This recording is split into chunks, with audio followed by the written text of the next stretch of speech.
La météo avec Coloca et sa salle des banquets multifonctions, Il Palazzo. Bonsoir à tous et à toutes, soyez les bienvenus en ce nouveau mois de février. La nuit sera calme avec possibilité de pluies orageuses à la frontière au sud et à l'est Cameroun, donc vigilance et prudence. Pour les agriculteurs, c'est toujours le moment de passer au défrichage et d'apprêter les champs.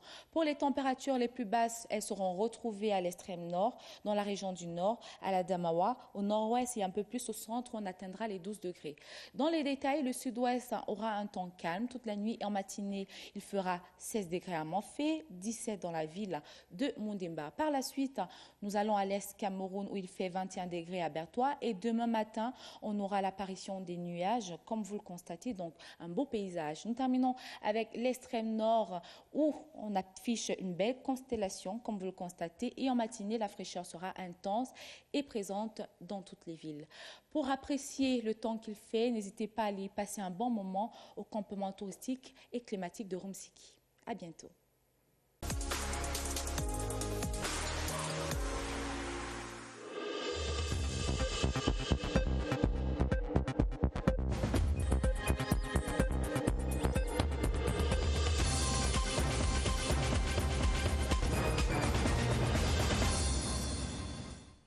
Madame, Monsieur, bonsoir. Bienvenue au 20h30. Voici la une du journal ce soir. Plan triennal, les projets avancent à pas de géant pour certains, à petits pas pour d'autres. Le Premier ministre, chef du gouvernement, est à Bertois pour évaluer l'évolution des chantiers et donner des directives pour l'accélération des travaux. Fête de la jeunesse, plus que 10 jours. Le top des activités a été donné ce jour à Mintom dans la région du Sud par le ministre de la Jeunesse, Mounouna Futsoum. Le thème de cette 54e édition a été dévoilé. Détail dans ce journal. Et puis coronavirus, une urgence de santé publique de portée internationale. Selon l'OMS, l'épidémie de pneumonie virale inquiète. Tous les pays sont en alerte, le Cameroun aussi. Voilà pour les titres du journal. Madame, Messieurs, bonsoir. Merci une fois de plus. Merci de nous recevoir chez vous. Construction de logements sociaux à Bertois, dans la région de l'Est. Le Premier ministre chef du gouvernement se dit satisfait du niveau d'avancement des travaux. Joseph John Gouté était en visite de travail dans la région du Soleil Levant. Il a par ailleurs engagé l'entreprise en charge de la construction de l'hôpital de référence de livrer le chantier à la fin de cette année. Voici le compte rendu de Jean-Pierre Ndiana. C'est un accueil des plus chaleureux que l'ensemble de la région de l'Est a réservé au Premier ministre chef du gouvernement. Normal, c'est la première fois en cette qualité que Joseph John Gouté séjourne ici. Mais son séjour ne sera guère de tout repos. En effet, à peine a-t-il fini de savourer l'hospitalité plus que légendaire des vaillantes populations de la région que le chef du gouvernement se retrouvait dans les chantiers du plan triennal d'urgence du chef de l'État. Premier arrêt, les 100 logements sociaux dont bénéficie Bertois, à l'instar d'autres chefs-lieux de région. Pas besoin de longues explications de techniciens. Tout le monde pouvait le constater. Le chantier est pratiquement terminé. On parle de 95 à 98% de taux de réalisation. Dans le détail, 40 villas et 60 appartements seront disponibles dans les prochaines semaines. Ce n'est pas tout. Le complexe comprend également une école primaire et maternelle, un centre de santé, un supermarché et des boutiques d'angle. En un mot, Bertois vient de s'enrichir d'un nouveau, mais alors d'un joli quartier, selon la volonté du chef de l'État. La note du chef du gouvernement est par conséquent à la satisfaction. Ce ne sera pas la même note à l'hôpital régional de référence, lui aussi en construction. Le compte est loin d'y être bon avec seulement 38% de taux de réalisation. En toute diplomatie mais fermement, le chef du gouvernement a engagé l'entreprise à livrer le chantier fin 2020. Il y veillera personnellement. Cet hôpital est un engagement du chef de l'État, a-t-il rappelé. Dernier arrêt, les 14 km de voirie en pleine construction dans le cadre du C2D, capitale régionale. L'innovation ici, c'est l'utilisation de ce que les techniciens appellent le bitume compacté par rouleau. L'avantage du BCR par rapport au béton bitumineux, c'est qu'on n'importe pas le bitume, les matériaux sont locaux et disponibles, le ciment, le gravier, et c'est facile d'entretien. Les maires pourront utiliser cette nouvelle approche pour davantage bitumer leur route. Notons qu'en marge de cette visite souci de travail instruite par le chef de l'État, le Premier ministre chef du gouvernement a présidé place des Fêtes de Berthois, un meeting géant du Rassemblement démocratique du peuple camerounais. Le Premier ministre chef du gouvernement a demandé à l'entreprise en charge de la construction de l'hôpital de référence de Berthois de faire preuve de plus de célérité. À ce jour, les travaux sont exécutés à hauteur de 38% seulement. Le projet de construction des logements sociaux, lui, est exécuté à plus de 90%. Visite guidée des chantiers, Joël Igor Abanda de CRTV Est. Lancé en avril 2017 avec un délai de livraison prévu en avril 2021, les travaux de l'hôpital régional de référence connaissent un retard dans leur exécution. Selon le maître d'ouvrage, les travaux sont exécutés à 38% à quelques mois de la date butoir. Et en visitant ce chantier, le Premier ministre chef du gouvernement, Joseph Dione Ngouté, a prescrit la célérité à l'entreprise en charge des travaux. C'est un chantier qui a connu beaucoup de problèmes. Il y a eu des problèmes d'approvisionnement qui ont été directement liés aux problèmes financiers de l'entreprise. Mais un jour, l'entreprise est en train de mettre tous les moyens pour qu'à la fin de 2020, le chantier soit livré.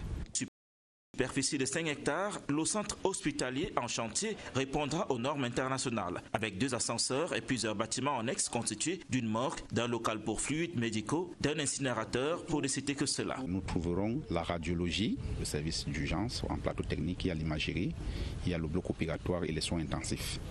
Maintenant, en hospitalisation, nous avons les hospitalisations comme hôpital du jour, hospitalisation médicale, neurocardiologique, hospitalisation chirurgicale. Non loin de l'hôpital régional de référence de Berthois se trouvent 100 logements sociaux issus du projet de construction de 800 logements sociaux et de leurs équipements sociaux collectifs dans 8 chefs-lieux de région au Cameroun dans le cadre du Planut volet Habitat. Sous l'impulsion du chef de l'État, président de la République Paul Biya, ces logements sociaux construits non loin du cancique de Berthois au lieu dit Bego à Big-Fondo comptent une école primaire et maternelle, un supermarché, 2 bâtiments à usage de bureaux pour les services publics, 4000 mètres carrés d'espace réservés à la brigade de gendarmerie et au commissariat de sécurité publique. Le taux d'exécution des travaux s'élève à 95%. L'autre chantier en cours, c'est la construction de 16 km de route dans la ville de Berthois comptant pour le projet C22, capitale régionale Berthois. Débuté en mi-janvier de l'année en cours, le bitumage de ces routes sera livré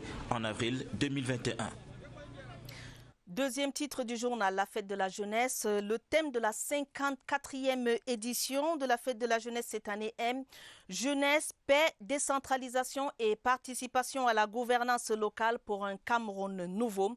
Thème dévoilé à la faveur du lancement officiel des activités à Mintom dans la région du Sud par le ministre de la Jeunesse et de l'Éducation civique. Mounouna Futsou, nous aurons plus de détails sur cette activité dans nos prochaines éditions. En attendant, signalons que l'activité phare, c'est le village Jeunesse 2020, ouvert depuis ce samedi au Palais Polyvalent des Sports à Yaoundé. Innovation cette année, la mise en place du Youth Connect. Les premières images du village jeunesse sont commentées ici par notre reporter Daniel Menanga. L'entrée progressive des jeunes dans un Cameroun nouveau. Un où règne la paix et où les patriotes construisent. L'ambition du ministère de la Jeunesse et de l'Éducation civique se décline au village Jeunesse 2020. Donc nous aurons des activités socio-culturelles, des activités socio-éducatives, nous aurons des échanges, nous avons le salon des opportunités et la foire promotionnelle et gastronomique. L'esplanade du Palais des Sports comme le théâtre d'une palabre. Le ministère de la Jeunesse et de l'Éducation civique en patriarche. Ce sera comme ça pendant 10 jours. Les mots de la jeunesse, les solutions pour leur avenir et les potentialités, tout sera exposé au village jeunesse. De nombreuses promesses en perspective avec le stand Youth Connect, l'innovation du village jeunesse, édition 2020. Cela fait exactement 1 mois que le coronavirus sévit en Chine. L'épidémie fait des ravages et progresse à une vitesse inquiétante. 20 pays déjà touchés à ce jour et plusieurs milliers de victimes, parmi lesquelles plus de 200 décès. L'OMS qualifie l'épidémie d'urgence de santé publique. Bilan et ampleur de la maladie. Lucie Colette Avoulou. Tout est parti d'un marché aux poissons de la ville de Yuyuan en Chine le 31 décembre dernier. Désormais épicentre d'une angoisse qui se propage à grande vitesse dans le monde entier et engagé dans une course contre un virus inconnu face à une épidémie meurtrière. Le bilan actuel fait état de 258 décès et 9 776 cas confirmés dans le monde. Une vingtaine de pays ont déjà confirmé des cas importés. En France, par exemple, un 6e cas de contamination au coronavirus a été enregistré.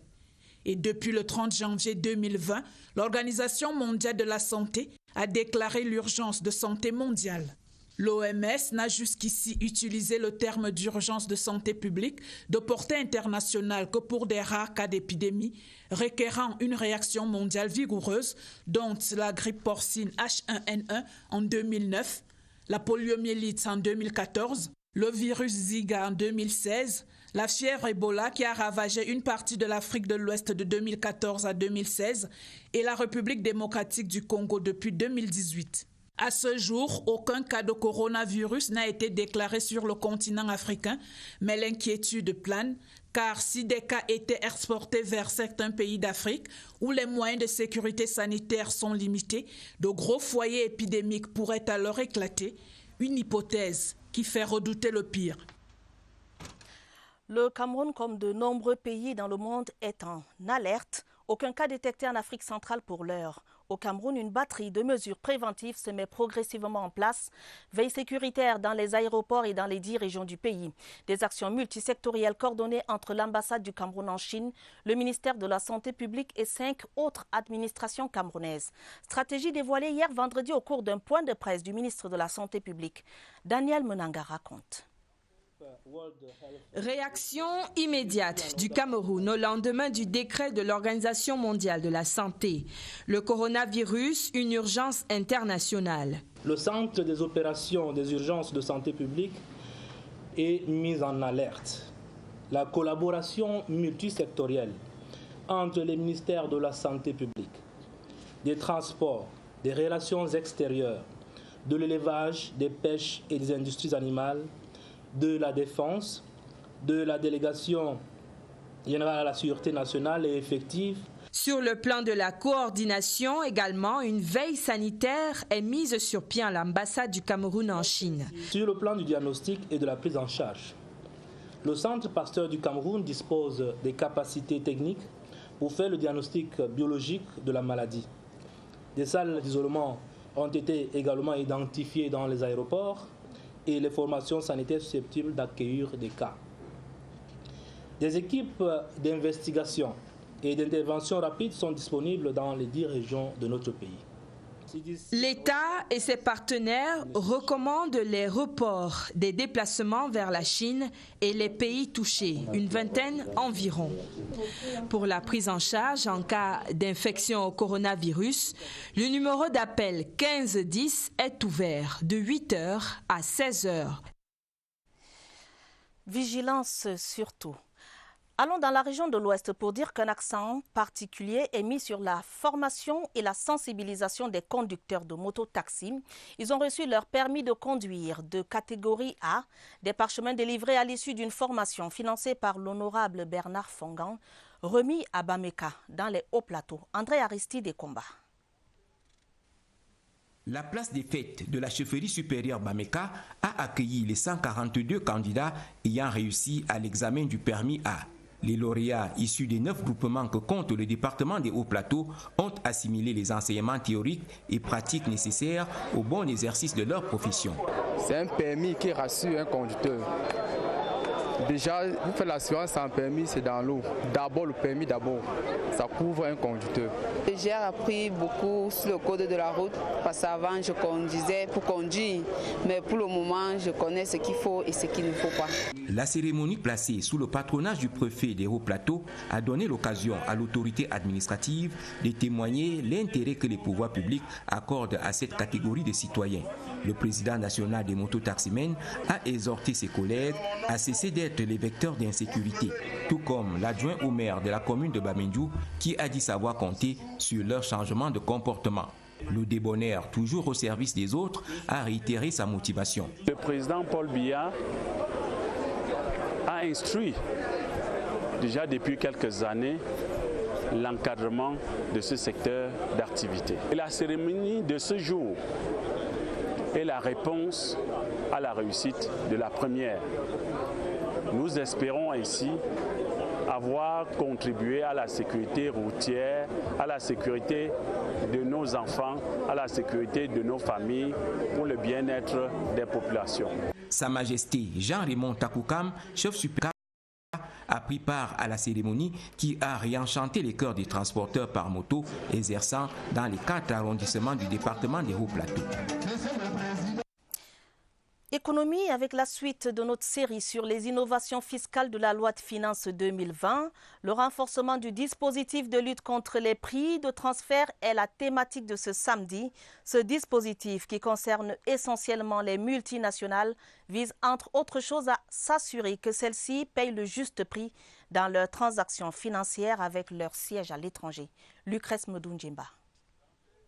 En regard du tort que le phénomène des prix de transfert cause aux systèmes fiscaux dans le monde en général et dans les pays en voie de développement en particulier, le Cameroun a décidé cette année d'arrimer sa législation aux standards internationaux à travers certaines mesures, notamment la reformulation du principe de pleine concurrence, principe selon lequel les transactions entre entreprises associées doivent être conformes à celles observées dans des transactions comparables entre parties indépendantes. La clarification de l'obligation déclarative annuelle en matière de prix de transfert. La simplification des modalités de mise en œuvre des contrôles de prix de transfert par la suppression de l'exigence préalable de preuve de transfert du bénéfice. Le réajustement du délai de contrôle de 9 à 12 mois conformément aux standards internationaux. Le constat est que les multinationales tronquent les données financières dans leurs transactions avec leur siège à l'étranger. Il s'agit donc de s'assurer que celles-ci payent le juste prix lors de ces opérations. De ce fait, la lutte contre l'évasion fiscale, l'optimisation des recettes fiscales et le renforcement de la sécurité juridique sont les effets attendus de ce dispositif New Look de la lutte contre les prix de transfert. L'Association des religieux de la conférence épiscopale provinciale de Yaoundé s'est réunie aujourd'hui à la basilique Marie-Reine des Apôtres de Mvolié. Cette rencontre prônait l'unité pour l'harmonie de l'Église et le salut du monde. La messe pontificale était présidée par Monseigneur Roger Pirenne. Pierre Binambarga nous en dit plus. Les religieux aujourd'hui au Cameroun ont leur structure spirituelle. Lieu de naissance, la basilique Marie des Apôtres de Mvolié. Il n'y a pas opposition entre les dons charismatiques que les religieux sont et les dons hiérarchiques que les évêques sont. Il y a plutôt harmonie et communion, convergence de vues dans le même travail apostolique. La messe est présidée par Monseigneur Roger Pirenne. L'archevêque émérite de Berthois rappelle aux fidèles ce qu'est la vie consacrée. Nous sommes tous des consacrés. Si nous accueillons ce don, nous avons la vie des enfants de Dieu. Nous sommes comme Dieu. Soyez saints comme moi-même je suis saint. Un thème développé à la conférence mondialisation et vie consacrée. Je leur ai dit que les religieux ont la mission de continuer à prêcher notre Seigneur Jésus-Christ et sa bonne nouvelle au cœur même de la mondialisation. La prochaine édition aura lieu dans le diocèse de Zarme-Lima en 2022. Notre diocèse est un diocèse de mission et avec la célébration de la prochaine édition dans notre communauté, dans notre diocèse, cela est une occasion pour que les religieux, les missionnaires découvrent qu'il y a encore du travail dans l'Église. La foi est en marche. Tous sont un dans l'Église qui est au Cameroun. Les religieux, à travers cette unité, promeuvent au monde que tout est corps du Christ.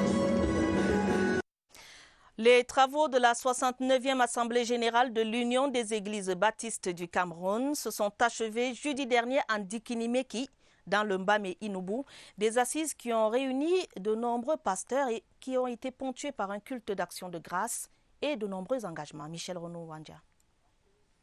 Après 2 jours d'intenses activités, les assises de la 69e Assemblée générale de l'Union des Églises baptistes du Cameroun s'achèvent sur un fond d'espoir et de résolution à poursuivre les actions en faveur du développement de l'UEBC. Le culte de clôture en la paroisse Bethany Mafé d'Ndikinmeki a réuni les autorités administratives, les fidèles ainsi que les chefs traditionnels. Pour la prédication tirée des Saintes Écritures, le révérend Ikupa a appelé le peuple de Dieu à cultiver la paix. Nous devions être toujours ensemble, composer ensemble. Nous avons beaucoup de choses à faire. Par exemple, la population que Dieu nous a confiée, on doit l'encadrer. L'avenir est radieux parce que cette option a reçu l'adhésion de toutes les communautés chrétiennes du nord au sud, de l'est à l'ouest. La rencontre d'Nzikinmeki vient donc ouvrir les portes de la promotion du pragmatisme dans la réalisation des œuvres sociales de l'Église, telles la construction des écoles et autres centres de santé. Cheikh Baba Moussa n'est plus. L'imam de la mosquée du camp Yeyab Yaoundé s'est éteint ce samedi. Cheikh Baba Moussa, bien connu des auditeurs de la CRTV pour son étroite collaboration pour les programmes de religion, était aussi de ceux qui traduisaient le sermon des vendredis à la grande mosquée de Tchinga à Yaoundé. Je vous propose d'écouter cet extrait de témoignage de l'un de ses fils, Abdou Karim, au micro de nos reporters. Cette nuit, n'est-ce pas, à 3 h du matin, Allah a pris son serviteur, il est décédé. Il était vraiment souffrant parce que dernièrement il a fait un AVC. Bon, on était d'abord aux urgences là-bas au Curie, proche de l'hôpital central. Bien après une semaine, bon, ils nous ont envoyés à l'hôpital général, parce que l'AVC en question avait affecté une partie du foie. Il a beaucoup œuvré et il a fait tout son possible pour qu'on soit dans la droiture, dans le bon chemin, n'est-ce pas, tant sur le plan de l'éducation ou bien de la culture islamique. Dans le même registre, Boris Kevin Djomi Tchakounté, l'enseignant assassiné au lycée de Colbisson le 14 janvier dernier, repose désormais à Bazou, son village natal. Il a été inhumé ce samedi au cours d'un office religieux de circonstance. Les détails avec Laurent Chissougbi de CRTV Ouest. L'enseignant de retour au village, couché dans son cercueil pour un ultime voyage sans retour. Amis, collègues et connaissances ont effectué le déplacement d'Indipta 2 pour dire au revoir à Ndjomo Tchakounté Boris Kevin, professeur de mathématiques arraché à la vie en date du 14 janvier dernier au lycée de Colbisson à Yaoundé. Le temps est lourd, les larmes coulent, les mots, on les trouve difficilement pour consoler les uns et les autres. Que Dieu le protège et le met là où il faut. Boris était tellement gentil, il n'a jamais eu de mauvais actes, il était tellement bon. Ndjomo Tchakounté Boris Kevin, le jeune qui s'en va à l'âge de 26 ans, est présenté dans la série de témoignages de circonstances comme un enseignant discipliné et dévoué à la tâche. Pour le collège des pasteurs de l'église évangélique du Cameroun, Kevin était proche de tout le monde, il avait la crainte de Dieu. Kevin était un enseignant de vocation, de passion, de dévotion. Kevin n'a jamais été un enseignant d'effraction, comme une certaine imagerie laisse croire. Ce qu'on avait de meilleur comme enseignant de mathématiques dans ce pays. En donnant lecture de la lettre de condoléances du couple présidentiel, le sous-préfet de Bazou a appelé les parents du défunt à faire preuve de courage car la mort est le chemin de tout le monde. Ndjomo Tchakounté Boris Kevin rentre auprès de ses ancêtres, laissant derrière lui une grande famille éducative inconsolable. Allez, on va faire plus gai dans la suite du journal. Allons saluer le mérite et l'ardeur au travail qui ont été récompensés à la SNH. Des médailles d'honneur du travail ont été décernées au personnel méritant de la Société nationale des hydrocarbures par le ministre du Travail et de la Sécurité sociale. Des récipiendaires qui n'ont pas manqué de réitérer leur engagement à faire toujours mieux pour le rayonnement de la SNH. Philippe Roger et Sama. La circonstance n'était rien d'autre que la célébration du mérite professionnel. Sur le point, cet élu à se voir épingler la précieuse médaille d'honneur du travail par le ministre du Travail et de la Sécurité sociale. Au total, 42 médailles attribuées, soit 3 en or, 17 en vermeil et 22 en argent. Cette distinction est une interpellation pour moi à plus d'ardeur au travail, à la quête vers l'excellence. Un sentiment de fierté et de grande satisfaction d'être parmi ceux-là qui ont contribué, n'est-ce pas, au rayonnement de la SNH pendant ces dernières années. Sentiment de satisfaction et de grande joie. Déjà d'appartenir à une grande famille qui est la famille SNH, qui favorise le personnel par rapport à leur travail. Tout le mérite au dialogue social qui règne à la SNH et aux nombreuses mesures prises par le top management pour promouvoir le bien-être des employés. Elles ont fort opportunément été rappelées par le représentant du personnel et saluées par le ministre du Travail. La SNH est un modèle d'intégration réussi où les Camerounais des 10 régions du pays mettent ensemble leurs compétences et leurs efforts pour l'atteinte d'un objectif commun. Catalyseur du développement pour le Cameroun, la SNH, selon son leader, marque chaque jour des points sur le terrain des investissements. Nous nous réjouissons, Monsieur le ministre, de l'entrée du Cameroun dans le cercle restreint des pays exportateurs de gaz naturel suite à la mise en service d'une usine flottante de liquéfaction de gaz naturel ancrée au large de Kribi. Il s'agit là des résultats qui portent l'empreinte d'une vision axée sur la performance et où l'homme est au centre de la chaîne de production. À titre de rappel, la SNH a transféré dans les caisses de l'État entre 2017 et 2019 plus de 1200 milliards de francs CFA au titre des recettes pétrolières et gazières.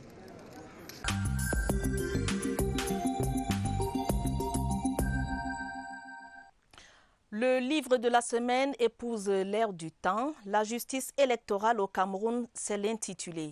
Dr Philippe Gamdjek prescrit le respect des procédures prévues par la loi et d'éviter toute confusion entre la passion et le droit. Stéphane Zembomo a lu le livre pour vous. Pour tout appareil politique qui vise la conquête et la conservation du pouvoir, les élections sont les moments aussi redoutés qu'attendus qu'il convient d'appréhender avec bon sens et discernement. Participer à une échéance électorale est un exercice à données variables selon que l'on soit de l'opposition ou du pouvoir. Mais il faut toujours avoir en esprit que le jeu politique devrait consister à débattre et non à combattre. Il devrait davantage consister à convaincre l'électorat via des canaux prévus à cet effet par la loi. Et il s'avère donc inutile de descendre dans la rue pour se faire entendre. Les gens doivent éviter la confusion entre la passion et le droit. La contestation des résultats ne doit pas se faire dans la rue ou bien suivant des voies autres que les voies juridiques. Si quelqu'un a des arguments à faire valoir, il doit suivre la procédure prescrite par la loi. Dans cet ouvrage de 175 pages, le docteur PhD en droit public et enseignant à l'université de Yaoundé-Deux-Soies rappelle qu'il n'est pas interdit de contester les résultats d'une élection, mais cela devrait se faire dans un cadre juridique normé qu'encadre le processus électoral. On peut avoir des observations à faire à l'issue d'une consultation électorale, mais quel que soit l'argument qu'on veut faire valoir, ça ne se passe pas dans la rue. Les arguments qu'on peut faire valoir ne peuvent l'être que devant le juge électoral, tel que les lois et règlements de la République l'ont prévu. En cette veille du double scrutin, la justice électorale au Cameroun parle aux Camerounais comme un mode d'emploi des élections. En sport, la Fédération camerounaise de judo a lancé sa saison sportive ce 1er février avec un tournoi baptisé Kimono d'or au gymnase de tennis de table du Palais polyvalent des sports de Yaoundé. Les détails avec Cathy Mbomzomo qui a regardé ces combats pour vous. La relève est assurée chez ces jeunes venus participer au Kimono d'or 2020. Âgée de 4 à 14 ans, cette pépite développe des techniques de combat comme tout bon professionnel. Ambouchou fait déjà face à l'adversité avec beaucoup de courage. J'étais sûre que je devais gagner ce combat parce que mon adversaire, il n'était pas déterminé. Il avait un peu peur, mais moi je n'avais pas peur. Dans le public présent, figurent en bonne place des parents qui ont fait le déplacement pour encourager leur progéniture. Rien que voir les enfants sur le tatami, ça fait de la joie parce que ce n'est pas donné à tous les enfants. Au-delà de la joie exprimée par certains parents, d'autres déplorent quelques maladresses au niveau de l'organisation. Après 5 ans, à côtoyer la fédération. Je m'attendais à ce que ce soit mieux organisé que les autres fois. Pour cette saison 2020, l'instance fêtière en charge du judo au Cameroun n'a pas dérogé à la tradition et se projette vers les compétitions à venir. Nous commençons toujours par les plus petits, c'est une transition à l'Africa Judo. Il nous reste environ 4 à 5 compétitions du circuit qualificatif. On se dit qu'avec les calculs qui ont été faits à la fédération, nous pourrons qualifier 2 ou 3 athlètes supplémentaires pour les Jeux Olympiques de Tokyo. Le kimono d'or 2020 annonce les couleurs d'une saison sportive à l'agenda garni. Fin de ce journal préparé avec la collaboration de Sadou Mamoudou, Alex Kokola, Mirabel Tala et Stéphane Zembomom. Prochain rendez-vous juste après le journal des élections qui vous sera présenté par Daniel Menanga et Emmanuel Anvernu. Madame, Monsieur, votre fidélité nous honore. Bonne soirée à tous.